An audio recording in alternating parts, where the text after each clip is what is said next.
பீதா சுதன் பரிசுத்தாவின் பெயராலே ஆமேன். மரியே வாழ்க.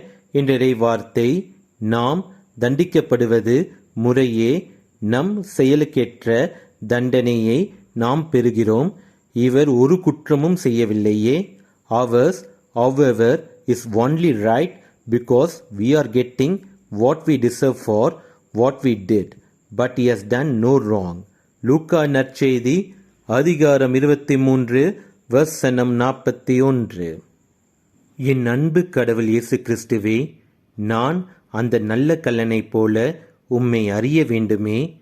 நீர் குற்றம் செய்யாதவர்.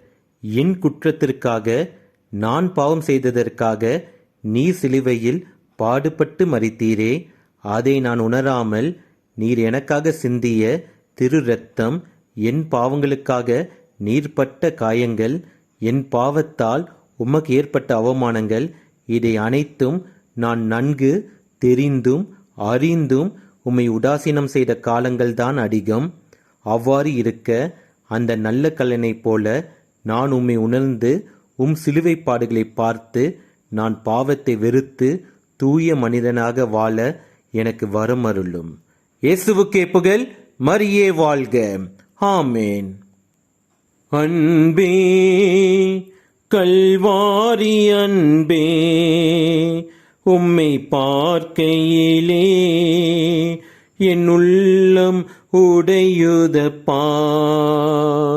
அன்பே, கல்வாரி அன்பே, உம்மை பார்க்கையிலே என் உள்ளம் உடையுதப்பா.